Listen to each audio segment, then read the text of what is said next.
Okay, well, we're getting ready to talk today about understanding water baptism deeper, maybe than before. और आज हम जो सीखने जा रहे हैं वो है बपतिस्मे के बारे में और भी गहराई से उसके गहराई को सीखने जा रहे हैं। God has always had a pattern of baptism. परमेश्वर के पास बपतिस्मे के लिए बहुत ही अलग तरीके हैं। The meaning of baptism had a Hebrew background designed specifically by God. और बपतिस्मे का जो हिब्रानी रहस्य है वो परमेश्वर की तरफ से निर्धारित किया गया है। In Hebrew practice, it was a ritual immersion, was a mikvah. और इब्रानी भाषा के अनुसार ये एक धार्मिक रीति है जिसका नाम मितबा है। It meant to have a bath by immersion. और इसका जो ये रहस्य है ये एक एक जुड़ना है। It signified a purification and also a covenant of participation. और ये एक जुड़ाव है जिसका मतलब है दो शब्दों में कि एक तो इसको समर्पण की विधि कही जाती है, दूसरा जुड़ने की विधि कही जाती है। The Greek word that was used in the New Testament is called baptizo. और यूनानी भाषा के अंदर इसका मतलब है बैप्टिसा। It meant to dip, इसका मतलब जब मनुष्य मरता है। it meant to immersion or to submerge. और इसका मतलब है कि मर जाना और उत्पन्न हो जाना। It meant to wash and be overwhelmed. और दूसरे भाग में बदल कर अपने आप को शुद्धिकरण करना। In the Old Testament, it was used by dyeing garments. और पुराने नियम के अंदर ये कपड़ों को बदलाव के रूप में बताया गया था। The immersing of the garments in a vessel of water. और एक कपड़ों को एक खाली बर्तन के समान, जैसे एक बर्तन के अंदर कपड़ों को डालकर खाली बर्तन में डाला जाता है। It brought them complete identification who they were. और ये उस बात की पहचान को प्रकट करता था कि वो सच में कौन है। It identified them with their tribe or their family. और कपड़ों की पहचान के द्वारा ये बताया जाता था, पता चल जाता था कि वो किस घराने के लोग हैं, किस समाज से संबंध रखते हैं। Baptism therefore signifies a cleansing, और बपतिस्मा जो है वो पवित्रता और शुद्धिकरण का चिन्ह है। an identification, और प्रमाणित करने का चिन्ह है। a covenant of participation, और ये एक जुड़ने का संबंध से संबंधित होने का शब्द है। it also brought a burial of the past and a transformation of the future. और इसका असली गहरा मतलब है कि अपनी पुरानी जिंदगी से मर जाना, गाड़े जाना और नई जिंदगी के लिए जी उठना। Baptism was and still is a covenant transition. और बपतिस्मा एक वाचा है जीवन परिवर्तन की। Throughout Scripture, baptism marks a transition in many areas. और बपतिस्मा जो है वो बदलाव को संबंध रखता है, कई भागों में जीवन में बदलाव करता है। At creation, there was both spirit and water. और उत्पत्ति के समय में भी आत्मा था और जल था। The waters covered all the earth. और जो जल था वो पूरी पृथ्वी को घेरे हुए था। But the Spirit of God moved upon the face of the deep.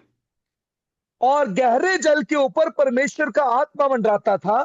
And it brought order from chaos to comfort and peace.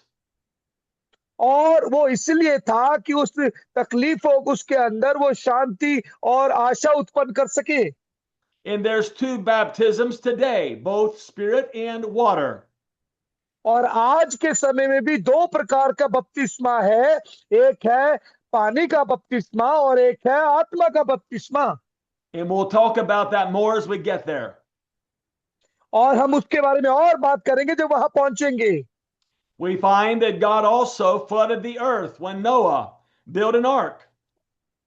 और नूहा के समय में हम जानते हैं कि परमेश्वर ने बाढ़ के द्वारा पृथ्वी को नाश किया। Noah prepared an ark for his saving of his family.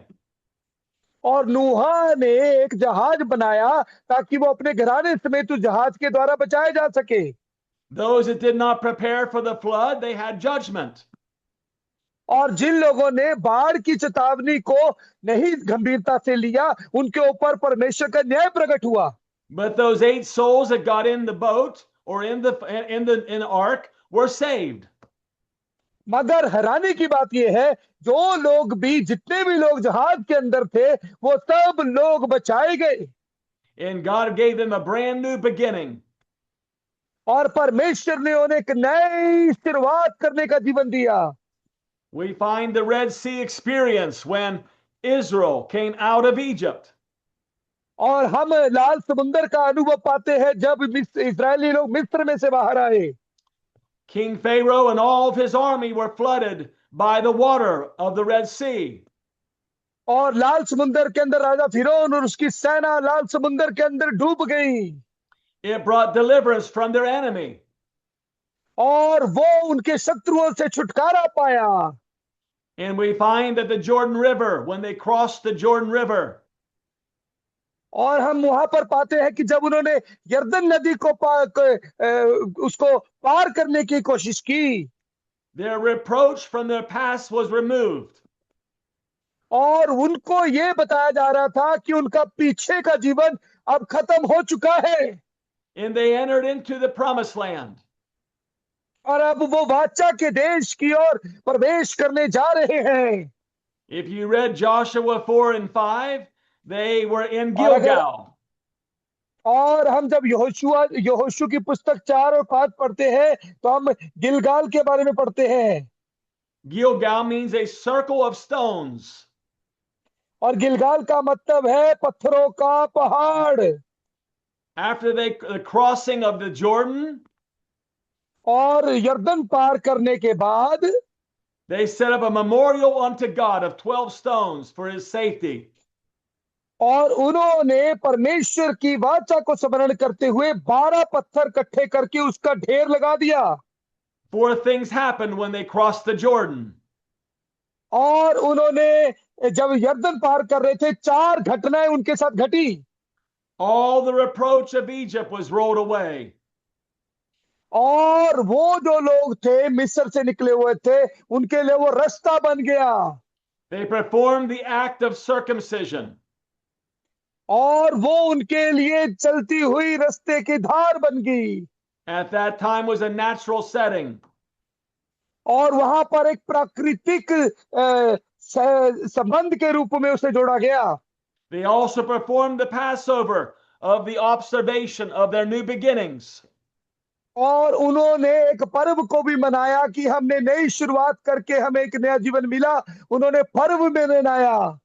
In the covenant sign of the Passover was blood covering the doorpost and lintel of their homes.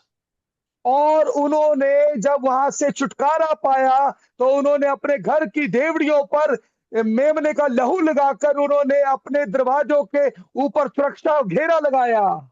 Everyone that had taken a lamb और हर एक ने एक मेमना लिया अपने घर में, without blemish and without spot, और बिना पाप के शुद्ध मेमना रखा।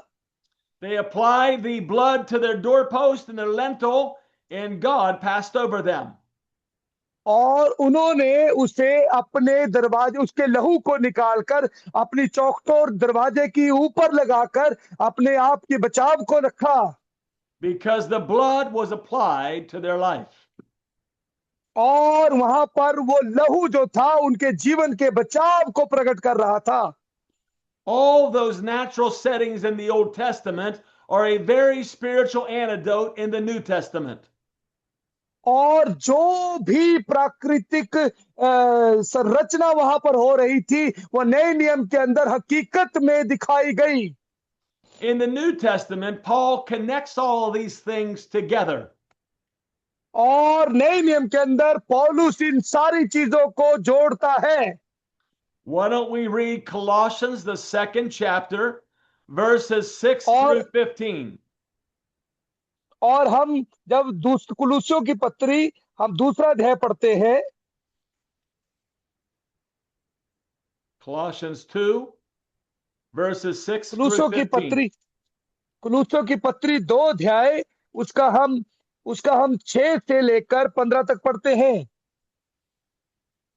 अतः जैसे मसीह ने यीशु को प्रभु करके तुम्हें ग्रहण कर लिया, वैसे ही उसमें चलते रहो और उसी में जड़ पकड़ते रहो, और जैसे तुम सिखाए गए वैसे विश्वास में दृढ़ हो जाओ और अधिकाधिक धन्यवाद करते रहो। चौकस रहो कि कोई तुम्हें उस तत्व ज्ञान और व्यर्थ धोखे के द्वारा अहेर ना बना ले जो मनुष्य की परंपरा संसार की आदि शिक्षा के अनुसार तो है, पर मसीह के अनुसार नहीं, क्योंकि जिसमें ईश्वरीय की सारी परिपूर्णता संदेहवास करती है और तुम उसी में परिपूर्ण हो गए हो, जो सारी प्रधानता और अधिकार का शिरोमणि है। उसी में तुम्हारा ऐसा खतना हुआ जो हाथ का नहीं होता, अर्थात मसीह का खतना, जिससे शारीरिक देह उतारी जाती है, और उसी के साथ बपतिस्मे में तुम गाड़े गए, उसी में परमेश्वर की सामर्थ पर विश्वास करके जिसने उसको मरे हुओं में से जिलाया उसके साथ जी उठे हो। उसने तुम्हें भी जो अपने अपराधों और अपने शरीर के खतना रही दशा में मुर्दा थे उसके साथ जिलाया, हमारे सब अपराधों को क्षमा किया और विधियों का वह लेख जो हमारे नाम और हमारे विरोध में था मिटा डाला, और उसे क्रूस पर कीलों से जड़कर उसके सामने हटा दिया, और उसने प्रधानताओं और अधिकारियों को ऊपर से उतार कर उसका खुल्लम खुल्ला तमाशा बनाया, क्रूस के द्वारा उन पर जय की ध्वनि सुनाई दी। Amen. Praise God. Thank you, Armand. God bless you. Thank you sir. Yes, sir. A Amen. couple of things we need to look at here in Scripture are these. Number one, Paul connects. और यहाँ पर हम जब वचन को पढ़ते हैं तो बहुत सारी चीजें हम यहाँ पर समझते हैं। पहली बात है कि पौलुस इस बात को जोड़ रहा है वचन में। He says, beware we do not be deceived by the myths of this world. और वहां पर वो इस बात को कहता है कि हम इस संसार के उस आदि शिक्षा के अनुसार बचाए नहीं गए। Number two, he says, don't forget who the Godhead is. और दूसरा बात ये बताता है कि सच में ये समझ लो कि हकीकत के अंदर परमेश्वर कौन है। Also, he says to us that we are complete in Jesus Christ. और वहां पर वो ये भी बताने की कोशिश कर रहा है कि यीशु मसीह के अनुसार है और जिसमें सारी परिपूर्णता वास करती है। He also tells us about circumcision is a spiritual circumcision. और वहां पर वो इस बात को वो खतने के रूप में बता रहा है, कहता खतना जो है हमारे शरीर का नहीं है, वो हमारे शरीर के बीच में से होकर है। And also he talks about burial. Baptism is a burial. और वहां पर वो एक और भी चीज बता रहा है कि बपतिस्मे का मतलब गाड़े जाना है।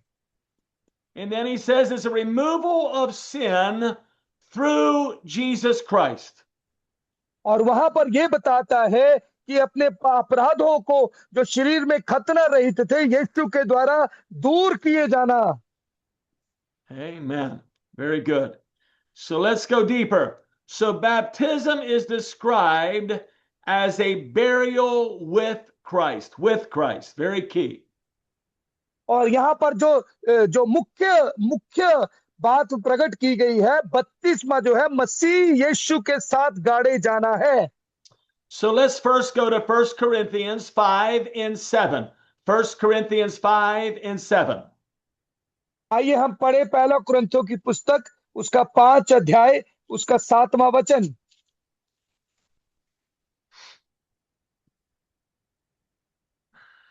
और पुराना खमीर निकलकर अपने आप को शुद्ध करो और नया गूंदा हुआ आटा बन जाओ, ताकि तुम अखमीरी हो। क्योंकि हमारा भी फसह जो मसीह है बलिदान हुआ। So Christ is our Passover lamb.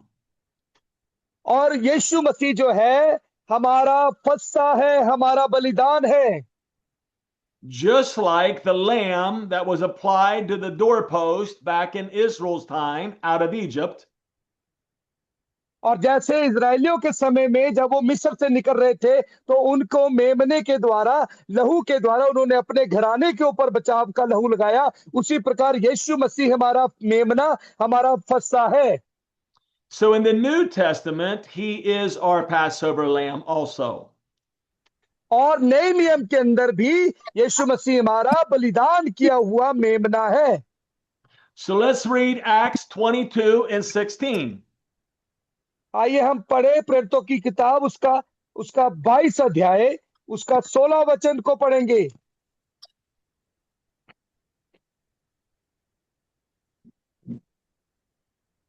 और और अब क्यों देर करता है, उठ, 32 वाले, और उसका नाम लेकर अपने पापों को धो डाल। So Paul told us that when we are baptized, we wash away our sins. और यहाँ पर पौलुस कहता है कि जब हम बपतिस्मा लेते हैं तो उसका मतलब हम अपने पापों को द्वारा धुल जाते हैं, Calling on the name of the Lord. और प्रभु यीशु मसीह के नाम को पुकारते हुए। Now, Paul, the Apostle Paul, knew who Jesus Christ was. और संत पौलुस इस बात को जानता था कि सच में प्रभु यीशु मसीह कौन है। Let's read Acts 9 and 5 to show us. आइए हम पढ़े प्रेरितों की पुस्तक 9 अध्याय उसका 5 वचन को पढ़े। और उसने पूछा, हे प्रभु तू कौन है? उसने कहा, मैं यीशु हूं जिसे तू सताता है। Amen. So he asked him the question, who art thou, Lord? और उसने प्रभु से सवाल किया, प्रभु तू कौन है? And he said, I am Jesus. और जवाब आया, मैं यीशु हूं। So you can see in Acts 22 and 16 that Paul could have the validity to know who Jesus was. और आप प्रेरितों की पुस्तक 22 के 16 में समझ सकते हैं क्यों पौलुस इस बात को कहता है कि प्रभु का नाम ही उद्धार, पापों का छुटकारा। वो जान चुका था यीशु कौन है।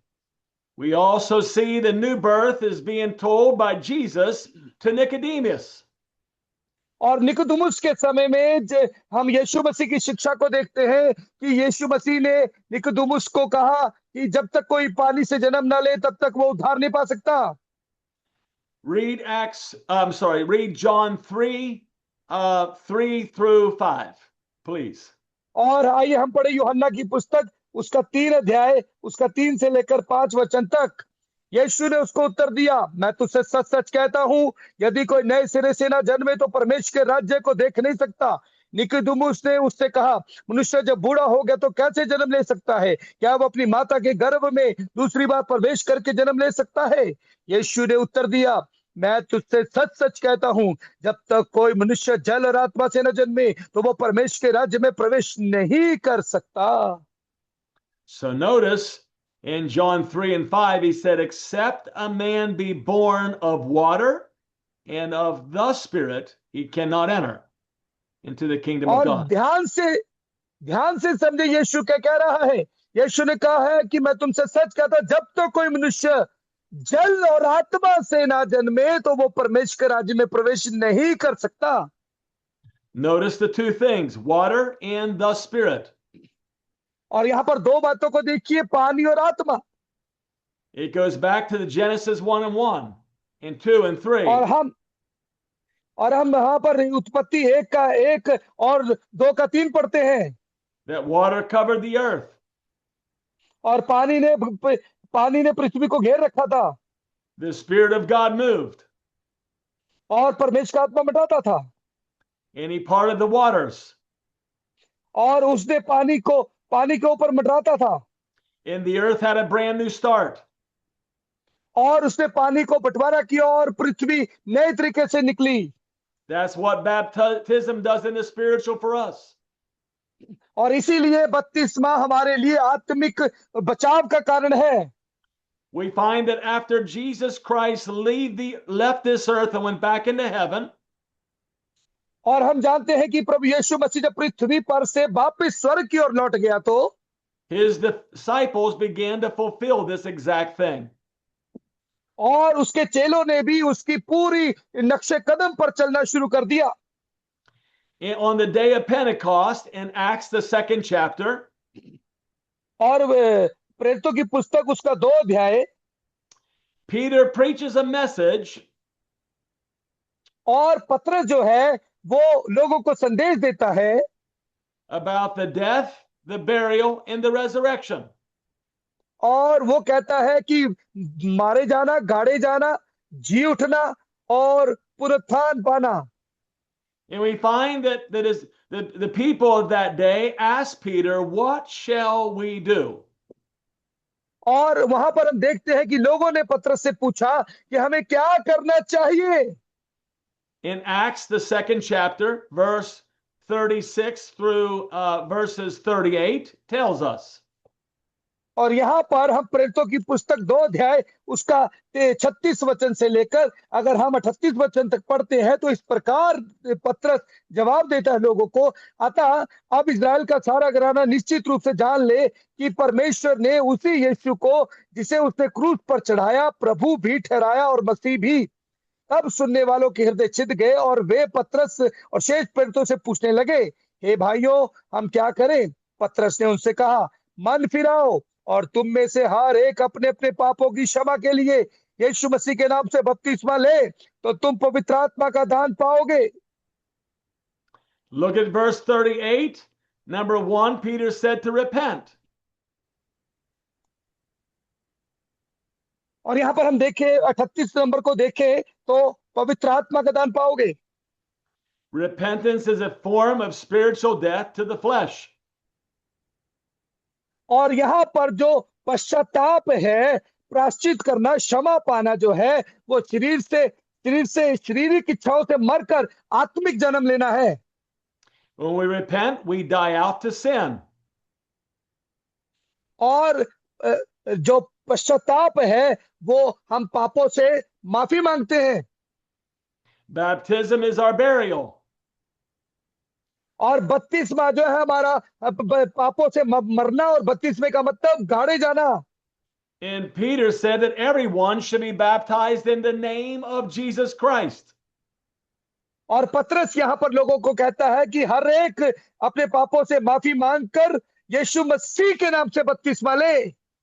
And why should we be baptized in the name of Jesus Christ? क्यों हमें यीशु मसीह के नाम से बपतिस्मा लेने की आवश्यकता है? Peter said it's for the remission of sins.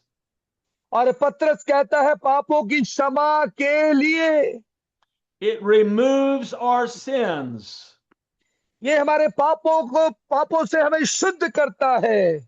Just like the blood that was applied to the doorpost and the lintel in the Old Testament time coming out of Egypt. और पुराने समय के अंदर जब इजरायली लोगों ने अपने घर के द्वारों पर चौखटों पर मेमने का लहू लगाया था और बचाए गए थे, उसी प्रकार से The blood of Jesus Christ covers the doorposts of our life. मसीह का बहुमूल्य लहू भी हमारे हृदय के दरवाजे के।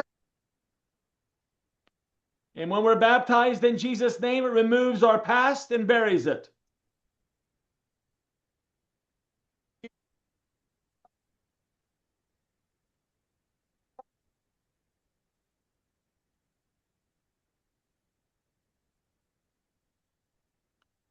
Are you there, Amar?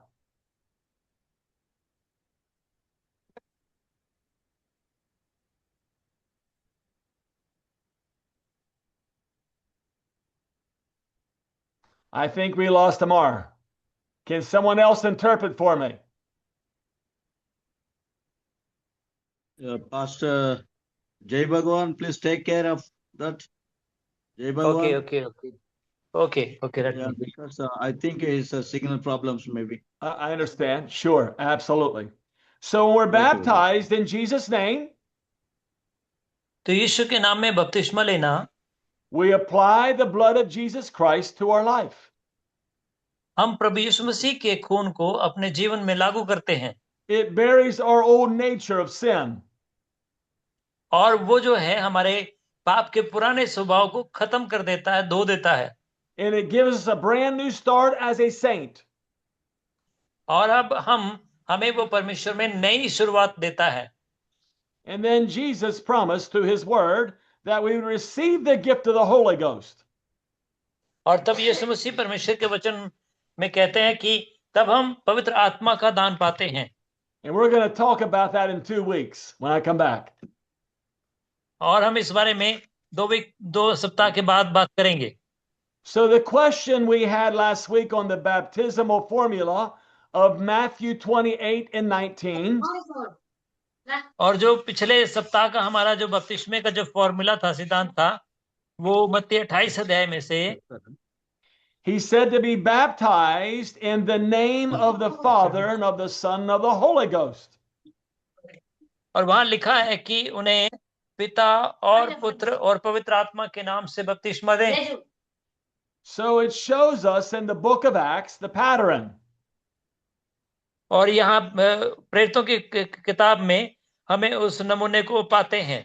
The disciples of Jesus performed every time in the name. और जो यीशु के चेले थे, उन्होंने हर एक काम को यीशु मसीह के नाम से किया। As we talked about last week, the disciples of Jesus, जैसे कि हमने पिछले सप्ताह में बातचीत करी थी कि यीशु के चेले, they knew the Father, the Son, and the Holy Ghost was Jesus Christ. उन्होंने पिता, पुत्र और पवित्र आत्मा के बारे में प्रभु यीशु मसीह से सीखा था। Even Paul understood the revelation of Jesus Christ. We read today in Colossians 2 and 8 through 10. और अभी हमने कुलस्सियों के पत्र 2 अध्याय में से हमने सीखा है कि पौलुस ने भी उस बात को जान लिया था। So let's look at the recorded baptisms in the book of Acts. आइए हम प्रेरितों के काम की पुस्तक में से उस बपतिस्मे के बारे में देखें जहां पर लिखा है। As we just read in Acts 2:38, जैसे कि हमने 2 अध्याय के 38 वचन में हमने पढ़ा, the disciples baptized in the name of Jesus Christ. जो चेले थे उन्होंने यीशु मसीह के नाम से बपतिस्मा लिया।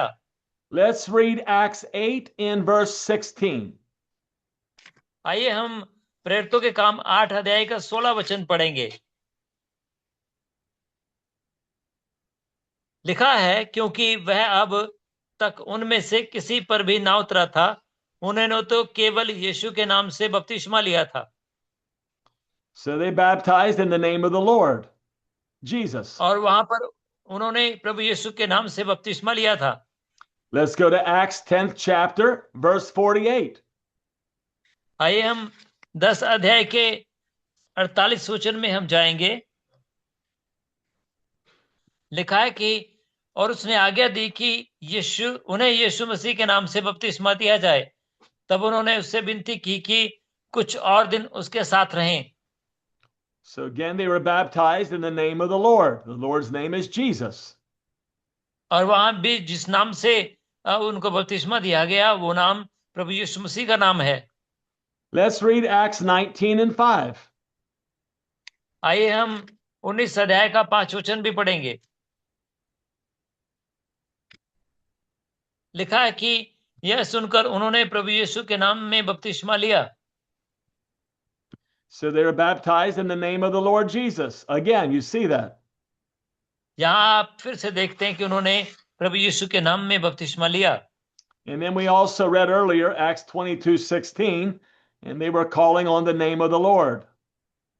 और जैसे कि हमने पहले 2 अध्याय के 16 वचन में भी हमने पढ़ा, वहां पर लिखा कि उन्होंने प्रभु यीशु मसीह के नाम से बपतिस्मा लिया। And the name of the Lord is Jesus. और जिस नाम से बपतिस्मा लिया वो नाम है प्रभु यीशु का नाम। So what does it mean to be baptized into a name? किसी नाम में बपतिस्मा लेने का क्या अर्थ है? Well, 1 Corinthians, the first chapter, verses 13 through 15 shows us. पहले कुरिन्थियों का पहला अध्याय और उसका 13 से 13 from 13 to Yeah, verse 1 Corinthians, first chapter, 13 through verse 15. Yes, please. Okay या 13 वचन में लिखा, क्या मसीह बंट गया? क्या पौलुस तुम्हारे लिए क्रूस पर चढ़ाया गया, या तुम्हें पौलुस के नाम पर बपतिस्मा मिला? मैं परमेश्वर का धन्यवाद करता हूं कि क्रिस्पुस और गयुस को छोड़ मैंने तुम में से किसी को बपतिस्मा नहीं दिया। कहीं ऐसा ना हो कि कोई कहे कि तुम्हें मेरे नाम से बपतिस्मा मिला। So to be baptized in someone's name, it brings identity to them. और जब हम किसी को किसी नाम से बपतिस्मा देते हैं तो वो उसकी एक पहचान को बताता है। When someone's baptized into someone's name, it brings them where it belongs. They belong to them.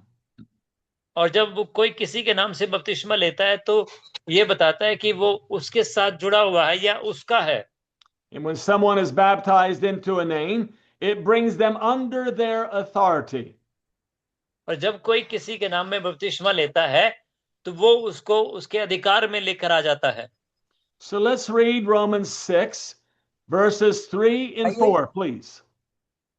आइए हम रोमियो की पत्री 6 अध्याय का 3 और 4 वचन पढ़ेंगे।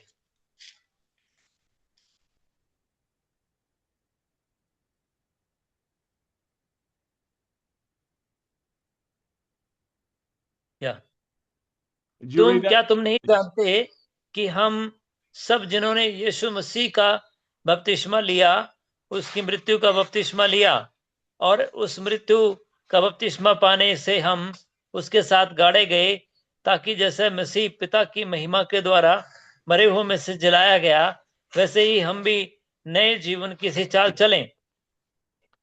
So Paul identified that we are baptized into Jesus Christ.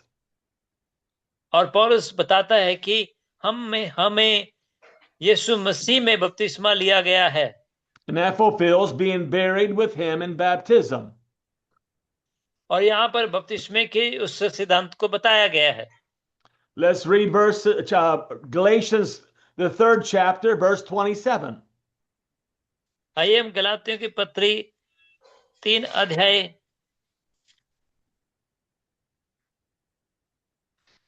27. 27. Galatians 3:27. Yeah. Thank you. Yeah. Okay. Thank you. और तुम में से जितनों ने मसीह में बपतिस्मा लिया है, उन्होंने मसीह को पहन लिया है।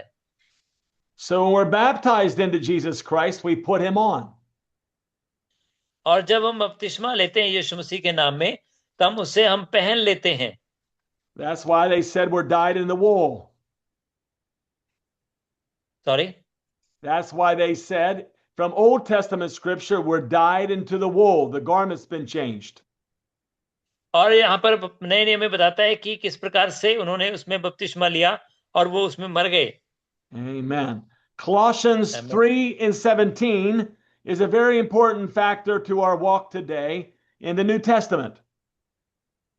और कुलुस्सियों 3 अध्याय के 14 Colossians 3 verse 17. ओके 17 वचन में लिखा है कि वचन में या काम में जो कुछ भी करो सब प्रभु यीशु के नाम से करो और उसके द्वारा पिता का धन्यवाद करो। So whatever we do in word or deed, हम काम और जिस वचन में जो कुछ भी करते हैं, baptism is a deed and there's words spoken over you. बपतिस्मा एक काम है और जो बोला गया वो वचन है। Bible says we do it all in the name of the Lord Jesus. Bible कहते हैं कि हम जो कुछ भी करें वो केवल यीशु के नाम में करें। And the Bible also tells us that salvation is in the name of Jesus in Acts 4 verse 12. और प्रेरितों के काम 4 अध्याय के 12 वचन में बाइबल कहती है कि उद्धार केवल यीशु के नाम में है। Let's read Acts 4:12, please. Thank you.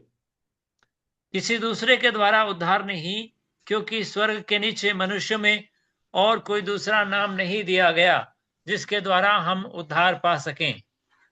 So Peter told us there's no other name under heaven given among men whereby we must be saved. यहाँ लिखा है कि स्वर्ग के नीचे और मनुष्य के बीच में और कोई दूसरा नाम नहीं दिया गया है जिसके द्वारा कोई उद्धार पा सकता है। So salvation is in the name of the Lord Jesus. जो उद्धार है वो यीशु मसीह के नाम में है। Even Philippians, the 2nd chapter, verses 10 and 11, gives us a clear definition of Jesus Christ. यहाँ तक कि फिलिपियों के पत्री और उसका 2 अध्याय, chapter 2 verse 10 and 11, please. Thank you. 10 और 11 वचन ये कहता है कि जो स्वर्ग में और पृथ्वी पर और पृथ्वी के नीचे हैं वे सब यीशु के नाम पर घुटना टेकें और परमेश्वर पिता की महिमा के लिए हर एक जीव अंगीकार कर ले कि यीशु मसीह ही प्रभु है। So every knee will bow at the name of Jesus. हर एक घुटना मसीह यीशु के नाम पे टिकेगा। And it would be good for us to do it now before later. Amen. और ये हमारे लिए सबसे बेहतर है कि हम अभी यीशु मसीह के नाम पर घुटना टेक लें, इससे पहले कि देर हो जाए। Notice the New Testament emphasizes the consistency of these 3 areas. और ध्यान दें कि नया नियम जो है वो इन 3 बातों के ऊपर बहुत ज्यादा जोर देता है। Throughout the New Testament, it talks about the authority of Jesus Christ. और पूरे नए नियम के अंदर यीशु मसीह के अधिकार के बारे में बात की गई है। When we even pray, we say, in the name of Jesus, amen. और जब हम प्रार्थना करते हैं तब हम यीशु मसीह के नाम में कहते हैं और आमीन। When we pray for healing over people, we pray in the name of Jesus Christ, be whole. और जब हम चंगाई के लिए प्रार्थना करते हैं तब हम यही कहते हैं कि यीशु मसीह के नाम में चंगा हो। Jesus told us he's the way, the truth, the life. यीशु ने कहा कि वही मार्ग है, वही सत्य है और वही जीवन है। And the Bible in the New Testament talks about the power of his name. We just read about that. और बाइबल जो है प्रभु यीशु मसीह के सामर्थ्य के बारे में बात करती है। Today we read in Colossians about the Godhead, the identification of him. He is the head of the Godhead.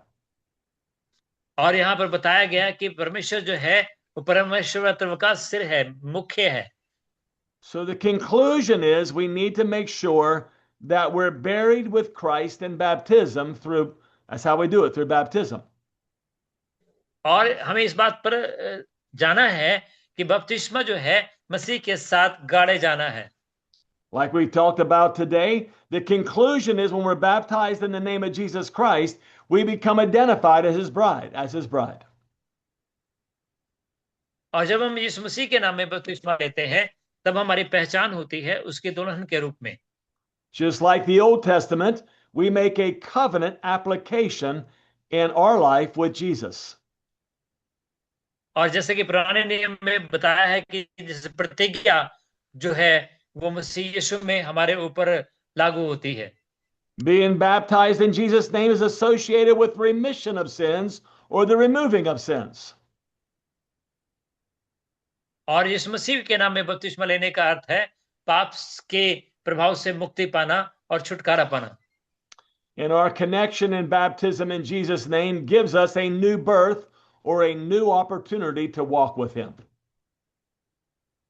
और यीशु मसीह के नाम में बपतिस्मा लेना एक नए जन्म के बारे में बात करता है, एक नई शुरुआत के बारे में बात करता है।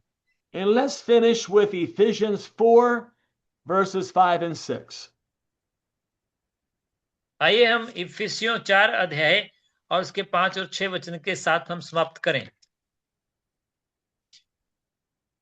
Ephesian 4, 5 and 6। Yes. एक ही प्रभु है, एक ही विश्वास, एक ही बपतिस्मा और सबका एक ही परमेश्वर और पिता है जो सबके ऊपर और सबके मध्य में और सब में है। And that sums it up. There's one Lord. His name is Jesus Christ. और यहाँ पर लिखा है कि एक ही प्रभु है, उसका नाम यीशु मसीह है। There's one faith. That's the doctrine of Jesus Christ. और एक ही विश्वास है, ये प्रभु यीशु मसीह की शिक्षा है। And there's one baptism in the name of the Lord Jesus Christ. और एक ही बपतिस्मा है, मसीह यीशु के नाम में बपतिस्मा।